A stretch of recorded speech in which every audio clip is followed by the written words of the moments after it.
سلامونه ملګرو جوړ تکړه په دې هیله چې روغ وئ د لندن په شمال لویدیځ کې یم او دلته یو پوهنتون دی چې میډل سکس یونیورسيټي ورته وایي دغه سیمه چې د میډل سکس په نامه یادیږي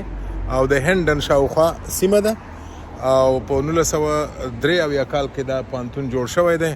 40,000 زده کوونکي یوازې په دې برخه کې دي او ټول 40,000 زده کوونکي لري په دوبۍ موریشس کې هم څانګې لري او په لندن کې هم په بیلابیلو برخو کې چې دا مرکزی برخه ده په هر صورت اصلي خبره مې دا کوله چې بل ورځ مې درته وویل چې یوې باغچې ته ورغلی وم اول ته د یو ملګري سره مې خبرې کولې او دا مې یاد کړه چې هلته مشاعرې هم کېږي نو ورځم او همدغه مشاعره در باندې ګورم له 2-3 شاعرانو ملګرو سره به د شعر او د دوی د ژوند په اړه خبرې وکړم او هغه به هم بیا نو په ګډه سره وګورو راپسې شئ د کریم جان شیرین سره خبرې پې کړې وې د حجرې ته راغلي یو باغچه ورته وایي حجره ورته وایي دیره ورته وایي او دا د دوی هم اخته دي او غواړو چې یوه څکه هم وکړو دا ګورئ اعظمي صاحب خو وینئ له کریم جان شیرین سره په ګډه کباب جوړوي او د کباب نه وروسته بیا له خیره کباب هم چې وخور بیا ګوره دلته شاعران مې درته ښوولي وو نه ټکور صاحب دی او تکل صاحب دی په موږ کې دوی دواړه شاعران دي نور د شاعرانو کانې کوو خو شاعران نه یو او کیسه لیکوال د ده سره به بیا یوه ورځ ځان ته خبرې کوو نو خبره دا ده چې اوس غواړو چې سلات ملات خوراک مراک دا به کوو له خیره او وروسته له هغه نه به بیا مشاعره کوو او تاسو سره به د زړه حالونه وایو او د مهم سړی چې نن زمونږ د فلمونه اخلي او دغه بانډار تاسو در معرفي کوي درښیي دا سیدلال شینواری دی دا کمرمین دی او داسې پوخ کمرمین دی وروسته به د ده کمال وګورو زما په دواړو خواو کې 2 شاعران دي افضل ټکور او نظیف تکل د دوی سره ډېر له پخوا نه پېژنو خو هغه څوک چې نه پېژني هغه به یې نن په خپلو شعرونو باندې وپېژني او د دې تر څنګ کې نور ملګري هم دي دا د ورو ورو را روان دي کینی او ځای ډکیږي او مجلس ګرمیږي او په دې توګه موږ غواړو چې له تاسو سره هم د زړه خواله وکړو د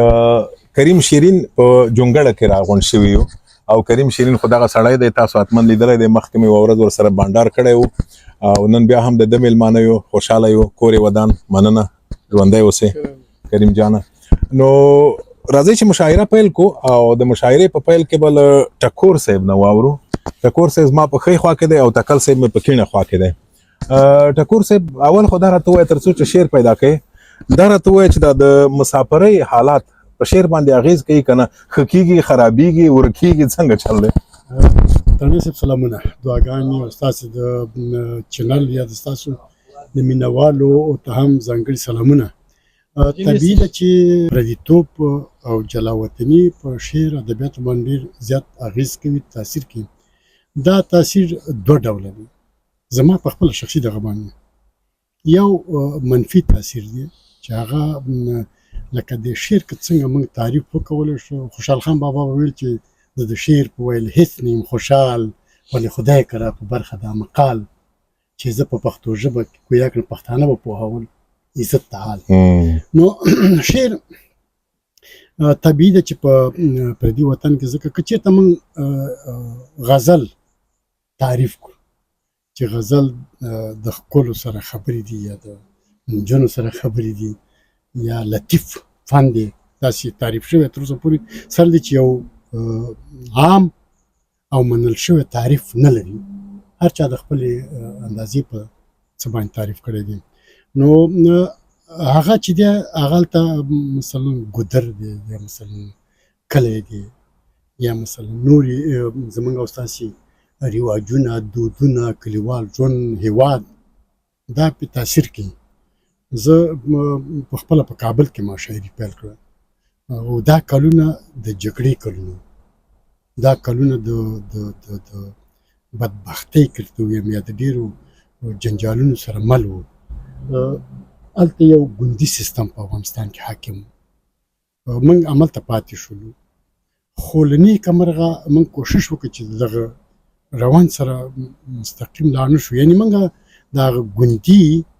شاعرۍ سره موافق نه وو هغه مو نه پالله موږ به شخصي کورونو کې سره کېناستلو بیا په دې باندې راباندې حکومت خبر شو بیا هغوی موږ نه هیله وکړه چې راځئ تاسې د همدغه نظر سره د همدغه خپل دغه سره چې دغه هغه غنایي نظر و موږ یوازې شعر ته شعر ویل موږ نشو کولی چې مثلا د اکتوبر انقلاب ته شعر ولیکو اول ته دا دود مثلا کنه مثال درته یا مثلا حکومت پالیسی دا و چې اکتوبر وستای خو تاسو پالیسی ځان ته او دا در سره منلې و دا په دې اخر کې چې موږ په کورونه کې ډیر کې ناستلو او موږ مشارکت کولې د دې خبر چې بیرون دولت ته ورسېږي هغوی موږ ته مراجعه وکړه ارواخات بختاني سي د خدای چې هغه په خپله دغه سیاسي دغه غړی و انډیوجریان غړی و او لوی دغه هغه په خپله مستقیم موږ هیله وکړه چې تاسو راځئ د همدغه نظر سره لکه مثلا مخالفت وکړي ما وغندئ خو په د نظام وننګوئ خو په انځورونو کې وننګوئ په مستقیم ښکاره یې مه ننګوئ د شعر په ترکیب کې وننګوئ نو موږ په ماغه چې بیا ستاسو چې دولت ته راغلو که تاسو د شپېتمو کلونو د افغانستان مطبوعات وګورئ هلته دوه قسمه دغه ساري په توګه صدیق قاون زما ډېر ښه ملګری دی ډېر ښه انسان دی ډېر ښه ګوندي سړی و په هغه وخت کې که نه خو هغوی د ثور انقلاب ته شعر لیکه مګر موږ نه لیکه خو هغه زموږ سره کېناسته هغه زما دا شعر اورده ما دا زغم و که نه زغم و دا زغم استاسو یو د بل منل که دې فکر دا ډېر مهم و نو سوال ساده و چې ما وخت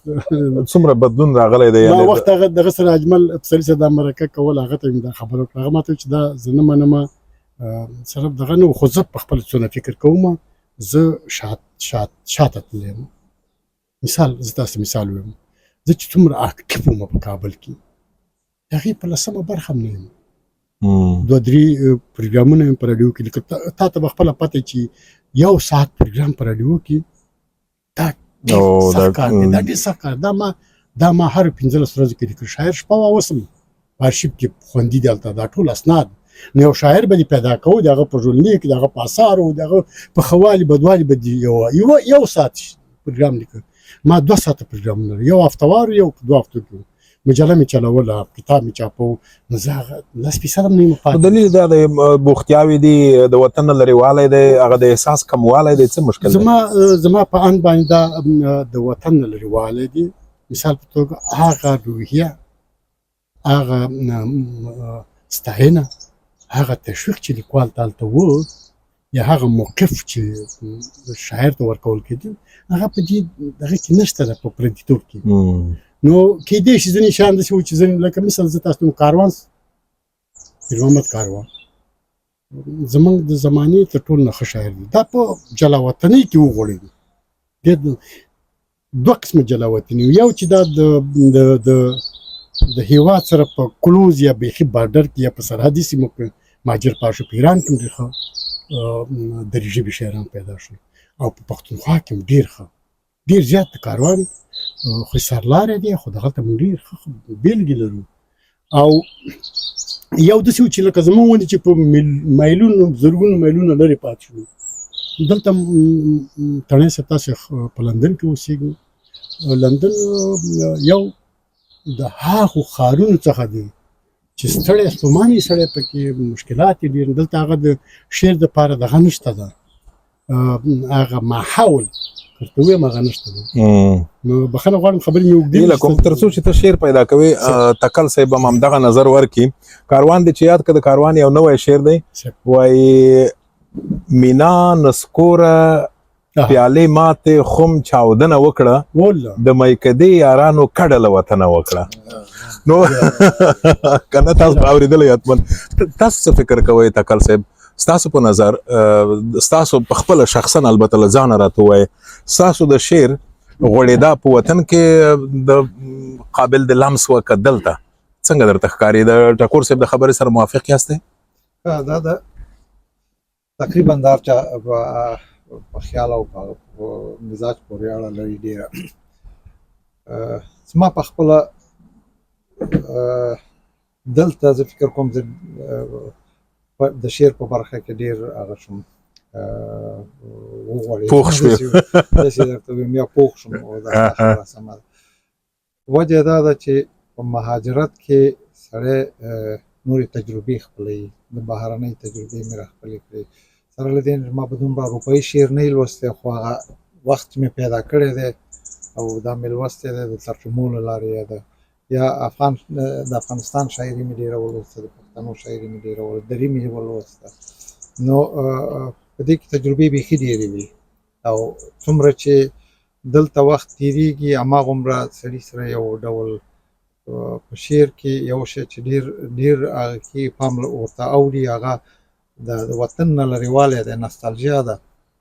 تقریبا د هر بهرني یا د هر افغان شاعر چې د وطن نه لرې شوی دی دغه توکی پکې ډېر غوړېدلی دی د نستالژیا توکی او په رنګارنګ شکلو باندې وطن یاد شوی دی نو زما شعر تر ډېره حده چې زه ورته فکر کوم دلته هم مې ډېر ولیکل هم مې وخت ورته پیدا کړ هم مې ډېر پوخ شو یعنې د هغه حالت ته ورسېده چې زه شاید نور د زوال ډډې ته لاړ شم د پخوالي ډډې ته نور ممکنه خو بیا هم انسان دی خو خیر نمونه به درنه واورو نه پوهېږم کوم یو تیار یاستئ ته یې راته وایي او که ټکور صاحب یو شعر درنه اورو بیا به خبرو ته دوام ورکو ټکور صاحب ته تیار یې که تکل ته وار ورکو او تکل صاحب فکر کوم تیار دی زه به لومړی یو غزل درته ووایم بیا به که وخت نور شعرونه به ووایم غزل داسې پیل کېږي د ځان دننه ترږمۍ رسموم د ځان دننه ترږمۍ رسموم زه په لاسونو کې سپوږمۍ رسموم په لاشعور کې مې تېر شوي څه دي چې په کاغذ باندې مرمۍ رسموم اوس مې دښمن ته هم سلام ورکوم خو لیونتوب مې د ځوانۍ رسموم د دې بڼ ونو کې ورکېږي سړی پر څانګه څانګه یې مرغۍ رسموم لکه حلزون کډه پر شا ګرځوي په هره لار ورته کېږدۍ رسموم او زده کړه هنر د شاعرۍ ته کله زه پر هوا باندې سروګۍ رسموم هماغه د نستالجي خبره چې وکړه که نه په تېر پسې په اصطلاح خفګان د ده په شعر کې احساسېږي ټکور صاحب له تاسو یې اورو زه به غزل ویم ما چې مخکې ما خبره وکړه زه به تقریبا د دغسې یو حالت هنداره ده غزل داسې ده چې نه یې ښځو کې شته مینه او نه سړو کې نه یې ښځو کې شته مینه نه سړو کې او خدای ډېره کړلم په داسې وطنو کې نه یې ښځو کې شته مینه نه سړو کې او خدای ډېره کړلم په داسې وطنو کې له هغو به څنګه تمه د ژوند وکړو له هغو به څنګه تمه د ژوند وکړو ماشومان چې لویږي په جګړو کې نه پوهېږم چې دا ولې داسې کېږي او نه ګرمۍ کې اوسېدی شم نه سړو کې دلته ساړه دي که نه هغه ساړه ابل دي او چې یارانو ته سختۍ کې نه رسېږي سخته ورځ کې که نه هغه یو عادي متل دی چې یارانو ته سختۍ کې نه رسېږي هغه خلک حساب وګڼه په مړو کې او تواب خانه ټکور داسې دی په منځ کې د یارانو ټکور داسې دی په منځ کې د یارانو لکه مالګه چې پرته وي په خوړو کې مننه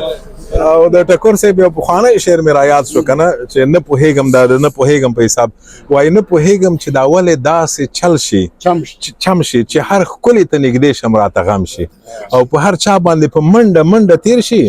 او غم چې راشي په زما کور کې قرار تم شي نور دې ووایه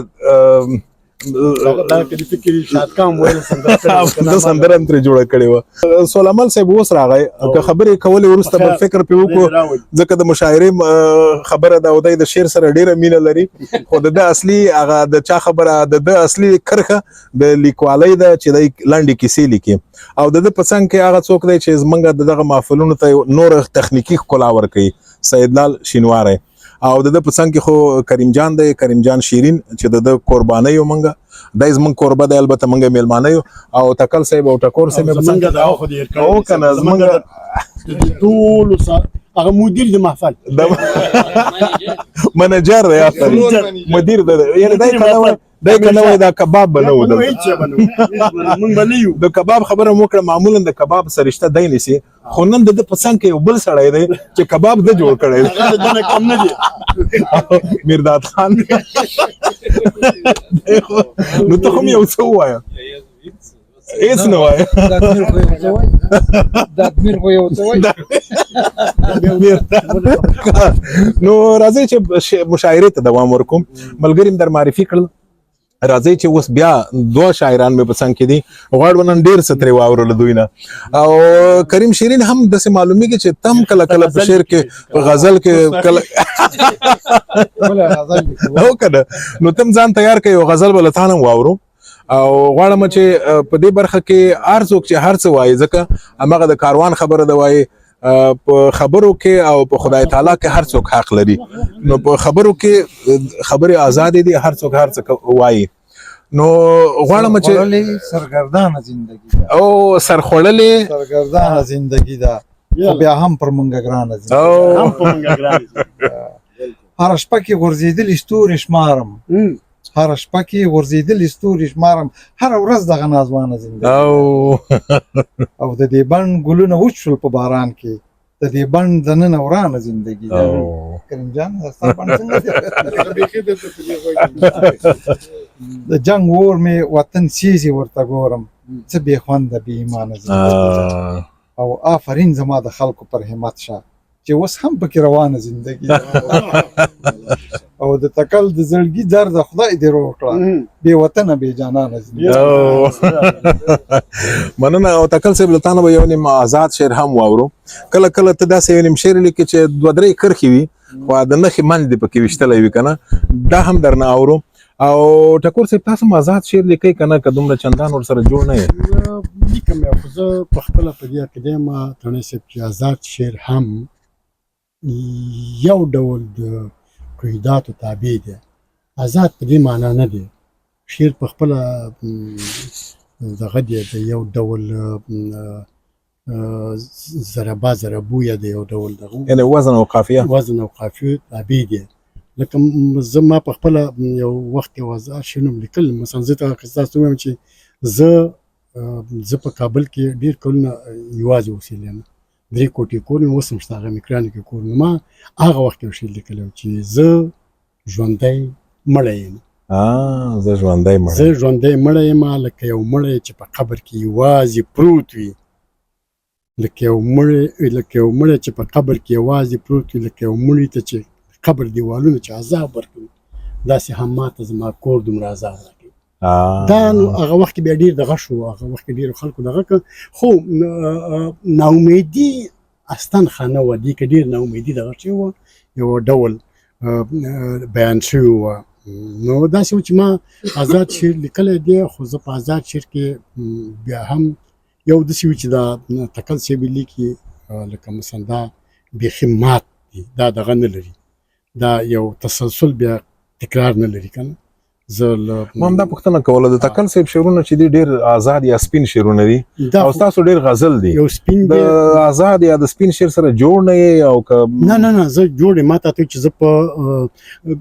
په پښتو معاصر ادبیاتو کې دا موږ او تاسو چې کوم نسل یو دغه د آزاد شعر لومړنۍ بېلګه چې موږ په افغانستان په تاریخ کې په معاصر تاریخ کې لرو دا د حبیبي صاحب نه پیل شوی ارواښاد علامه حبیبي چې کله په افغانستان نه تبعید شو دی وشړل شو دی باید نور افغانستان ته نه ورغلی دی په کراچۍ کې مېشت شو بیا ده هلته یو شعر ولیکو هغه شعر تر اوسه پورې د پښتو د معاصر چې زموږ په هېواد کې د پښتو آزاد شعر لومړنۍ بېلګه ده هغه داسې دی ما ته لږ یاد دی زه فکر کوم ما سره ذهن تیاري ونه کړه نه دغسې دی د ژوند قاصده راته ووایه یار د حالا یارانو د وطن خپل راته ووایه یار دا اوږد شعر دی خو دا په تر اخره یو ډول تکرار پکې شته دی نو داسې ده چې دا نو زه په خپله په آزاد شعر کې د دې پلوي یم چې یو ډول نه یو ډول د څه پلوي یم طرفدار یم یو ډول قافیه ردیف تکرار بیخي مات باید نه وي بیخي باید بې دغه نه وي هغه سپین شعر دی سپین شعر په ایران کې مطرح شو دغه احسان تبریو که څوک نیمایشچ وبخئ ما را یاد شو نیمایشچ لومړنی سپین شعر هغه طرحه کړه چې داسې یو شعر هم شته ده چې هغه هېڅ ډول د دغه تابع نه دی. دا زمونږ ملګري ته ودرېږه څه وایي تاسو ته کوم شعر خوند درکوي سپین شعر آزاد شعر او که غزل خوند درکوي وزن او قافیه ولري اعظمي صاحب تا ته کوم ما ته رښتیا وایم چې دغه ما ته غزل ډېر خوند راکوي او بیا بالخصوص چې بعضې د ښکلي هنرمندانې سندرې هغه کې د کمپوز کې ما ته ډېر خوند راکوي. خو تکل صاحب کله کله چې آزاد شعر هم لیکي له غزل نه کم نه وي مثلا په 2-3 جملو کې ډېر ښکلی تصویر ورکوي. هغه خپل دغه زه به په دې عقیده یم چې پښتو کې آزاد شعر پردی نه دی. پښتو ولسي ادب ټول آزاد شعر دی. لنډۍ هېڅ کله د هېڅ وزن د هېڅ قافیې تابع نه دي. قافیه مې منظور دی وزن نه د هېڅ قافیې تابع نه دي. تو او لنډۍ د پښتو اساس دی د ملا تیر دی د پښتو ادبیاتو. ټول سرود پښتو ټول سروکي تاسې وګورئ په لویو غرو باندې راتاو شول بارانونه ګلۍ ورېږي نامه زه دلته شپه وکړه پاتې شه باران دی. د دې کوم ځای کې قافیه ده او څونه وزن لري او څنګه هغه پښتو کې دغه ډول شعرونه کاکړۍ په هېڅ وجه دغه تابع نه دي د قافیې او د دې ولې خپل خوند لري. پښتو کې دغه هغه چې موږ فارسي ادبیاتو کې یا په اردو ادبیاتو کې ورته قایل دي عربي ادبیات چې د یو ډول هغه ګردان هغه دي یا عروض ورته وایي د دې تابع د پښتو شاعري د دغې تابع نه ده. پښتو شاعري سیلابوتنیکه ده په سیلابونو باندې حسابېږي. کله چې وزن ماتېږي په هغې کې د قفا شعر کې وزن اکثرا د سیلابونو له وجې یا نورې وجې هم لري همداسې نه ده چې حتمي د دغه وجې خو هغه شعر چې په هغه کې دی لکه لنډۍ او سروکي دا د قافیې تابع نه دي. یعنې دې کې کیدای شي بیخي بې قافیې هغه وي مګر ښکلې خوند هم لري او هغه هم لري. دا ملګري هم راګډوو دی که ځکه چې داسې معلومیږي ستاسو له خبرو داسې معلومیږي چې ته د غزل ډېر طرفدار یې او دی د آزاد شعر تاسو شعر به واورو بیا به د نورو خلکو نظر هم رڼا نومېږي رڼا ډېر څه مې له یاده وتي اوس دې د روح د سیوري بوی ته په شیبو کې پټ یم خپلو سترګو کې تا لټوم یخ وهلو رنګو ته نه ګورم نور خپلو سترګو کې تا لټوم یخ وهلو رنګو ته نه ګورم نور رڼا هم له یخه رېږدي فکرونه یخ کرخ دي ان زړونه په سینو کې یخ وهلي خلکو خو ویل رڼا له اوره پیدا کېږي موږ دا ډېر کلونه په اور کې تېر کړه په تورتم کې اوس نو کریم جان آزاد شعر خو دې واورېده نه او خوند یې رښتیا هم تم کله د آزاد شعر لیکلی دی ځکه تم فکر کوم د قافیې طرفدار ډېر یې اول خو ما نه دا پوښتنه وکړه چې ما شعر لیکلی که نه نه لیکلی دی دی حتما یو څه شته و ولې خو ما بیا د آزاد شعر هم په یو رقم بیرته راغلی د اولې قافیې ته چې د نظم شکل یې نیولی ده نور په وسط کې آزاد ما د آزاد شعر په نوم ایلی ده ولې په یو څو قسمت کې بیا په هر 4-5 بندو نه بیرته اول قسمت ته راغلی چې چا ماته وویلې چې د نظم په آزاد شعر کې ده نو دغسې د ولې د غزل و د غزل داسې ده چې فکر کوم چې د اوسني عصر کې غزل چون موسیقي کې ته زیاته نږدې ده موسیقي یو آهنګ لري که نه یو آهنګ لري نو علاقمندان ډېر دي او د قاعدې هم ډېرې دونه سختې نه دي که نه خو قافیه او وزن و سېلابونه یې پکې را جوړ کړه نور خو شعر به راته وایې ته هم هر رقم شعر چې لرې یا د فکر ته راځي یا په موبایل کې ګورې تر هغو پورې چې ته دا ریسرچ کوې پلټنه کوې سلیمان صاحب نه به یې واورو دی خو شاعر نه دی خو په شعر کې ګوتې وایي کله کله یعنې عقلا نقد کوي کله کله په شعر باندې نه ولا ما شعر ما نقد هم نه دی کړی شعر مې خوښېږي دې کې شک نه کوم ډول شعر اوس راځم دې ته ښه شعر مې خوښېږي هغه په هر فورم کې خو د تکل صاحب هغه به ووایم د خفه کېږي خوشحاله کېږي خو ما د ازاده شاعري ډېره خوښېږي څنګه آزاد شعر دې ډېر خوښېږي نو بیا ولې به خفه کېږي چې ډېر دې خوښېږي او زه لیکم یو سلیمان چې زما طرفدار دی او سیدلال شینواری تا هم شعر سره مینه لرې که حتما ولا چې ولې نه نو شعر خو داسې دی چې یو د د ژوند یو حصه ده شعر شاعري فرضاً سندرې اها یعنی دا نو چې بیا دا په ژوند کې نه خو ژوند نشته نشو که نه ولې په راغلو په دغه آزاد او په غزل کې په دې دغه کې چې راغلو زما په نظر البته شخصي نظر دغه آزاده شاعري یو څه مغلقه ده یعنی باید یو سړی ډېر فکر یې سمې چې په هغې په هغه محتوا یې په معنا پوه شي که نه ځکه چې تاسو وویل چې په درې ټکو کې خو د نښې منځ ولي که نه اوس هر سړی دغه نشي درک کولی که نه نشي اخیستی د ځینې آزاد شعر نه او غزل خو معمولا غزل خو په د هر چا خوښ دی ځکه چې غزل خصوصا په ساده ژبه کې او یو بل هغه دام دی چې معمولا غزلونه یا مثلا د قافیه شعرونه د وزن شعرونه هغه سندرغاړي هم په سندرو کې رااخلي خو سندرغاړي به آزاد شعر سندره نه جوړوي مثلا په اخر وختو کې د کاروان یو شعر ډیر مشهور شوی وو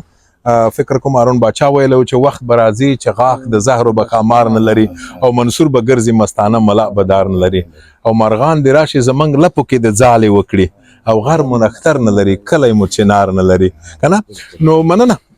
ودرېږه یو بل سړی رانه پاتې شو چې دی هم نظر ورکړي چې د کوم رقم شعر خوښېږي کله د شعر د ویلو تکل کړی دی کنه ښه نو د شعر خو ما نه دی اورېدلی خو د باندې شعر لیکلی دی په دې لیکلی دی خو زه یو بل استعداد په دې کې ګورم دی ډېر ښه کمپوزیټور نه تاسې به دا نه اورېدلي نو ته کوم سندرغاړو ته د کمپوز ورکړی دی بالکل کمپوز یې جوړ کړی دی چې شاهکار دی سړی نه ټوکې کوي که رښتیا وایي داسې ده چې دا استعدادونه دا هغه درته ورکړه که نه دا مایک چې دی څه وایي ډېره مهمه خبره یې وکړه دا استعدادونه له سره دا خبره وکړه تا ویل چې دی کمپوز هم ما ویلې چې دی نه یوازې دی چې شاید هغه یو خو د حمزه بابا خبر چې هر پښتون شعر لیکي چې کله تجربه وکړي شاید دی هم ښه شعر ولیکي خو کله کله استعدادونه په ډاګونو کې زرغونېږي کله کله موږ په یو نیکه مرغه موږ په یو کلکټیف کې یو ځای کې کار کوو او دا کار داسې و چې د کور نه به په میاشتو میاشتو وړاندې وو دی هم راسره دی خو زموږ د دغه غړی دی معنا دا چې دی په خاورو کې زر دی دی په خاورو کې زر دی نو بیا د یو هم یو شعر جوړ کړی دی سره دی چې ما سره شاید وي خو د ځینې ملاحظاتو له مخې به یې نه خپروم ځکه چې یو سانسور دی زرین انځور کې خدای ژوندی لري موږ کابل ټلویزیون کې خپروو دا سړی شاید دی خو بیا لږ مخالفت ما هم کړی و رښتیا ځکه ده ته مو قسم ورکړی و نو چې ګوره رښتیا خبره ولاړه تلویزیون نو داسې ده چې ده په هماغه تل نه لري دا خو بیا په لکونو خلک ګوري دلته دی بیا رسوا نه ښه دی ښه خبره ده خو دغه نه خبره کوم د ده د استعداد په اړه کوم نو هلته چې موږ دغه بیا نو یو هارمونیم ما په خپله هارموني اخیستې وه هلته چې هلته به لرې و د کور نه و ډاګ و میره به وه که نه نو هلته به هارمونیه به هم کله کله د ده لپاره دی اخیستې وه نه همداسې اوس هم ما سره کور کې پرته ده خو زړه ده نوره نو بیا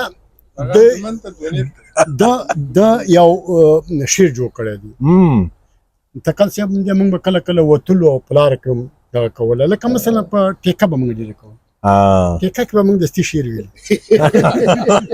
دا چې خپله خوښه او خپلې ټیکې خپلې سرونه اتاونه خوار سړی وایي نو دا لړزګل خو لړزګل دی که نه دا نو لوی دغه صاحب دا و سروکې و همداسې پسې چاربیته و بخښنه غواړم نو دې سړي هلته یو کمپوز جوړ کړ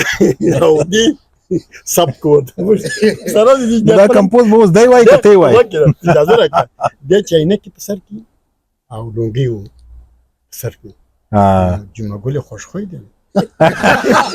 بالکل فکر کړه چې هماغه دی انجوار کوم یوه ذره خرابه خبره کړي زه تاسو ته بیا فوټوشاپ هم کاره کوم نو خیر اتور عینکې وي نو صاحب نو وبخښئ دا جن محفل دی او باید آزاده وي نه نو تواب خان چې دی زمونږ ملګری دی او دی چې دی د ډېر با استعداده دی او حتی بشیر میدانه. میدانه سندرغاړی دی او. تاسو خو استعداد خو خدای پاک اسی تاویدو کې خراب شو کته وای کنه هغه یو آزاد شعر زما ویل رشد ونه او. نو زیاتره هغه یو کمپوز دی جوړ کړی او هغه کمپوز د خیبر ټلویزیون کې شته د تکل څه ذکر کوم نو هغه په خیبر ټلویزیون کې تا خپور شو توزلی دغه نو هغه کمپوز خالق دا سړی دی د کډیر استعدادونه نورم دي نو خو ته وابه ورو کنه دا خلک داسې فکر ونه کړي چې دا یوازې په شعر کې ګډ دی ورور نور نه په وطن کې خبره کوي نه چون دا محفل دا پیلی او نه خو آزاد محفل دی هر څوک هر څه شعر او هو شاعرانه محفل د دې خاطر یعنی مقصد دا چې دغه نه کیږي یوازې په شعر باندې خبره دا خو وای اوس خو خبره راغله آزاد او یا د هغه په مورید آزاد او قاطع شي نو د خبرې بس تایید نو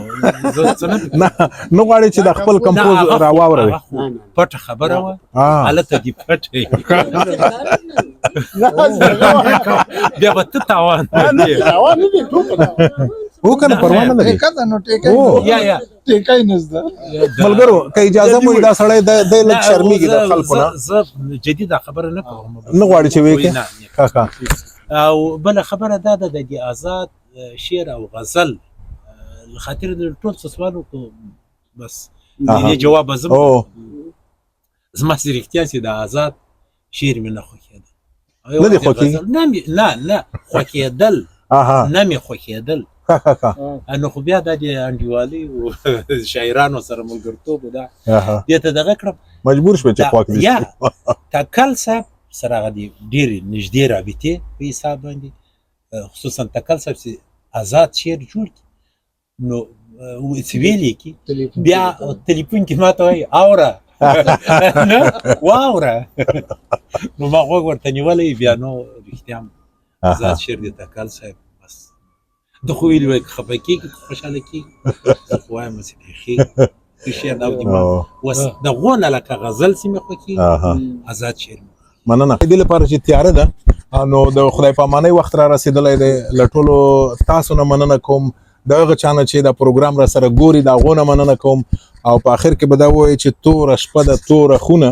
شینخالۍ نه ده معلومه او توره شپه به خدای رڼا کړي شینخالۍ به خدای پیدا کړي مننه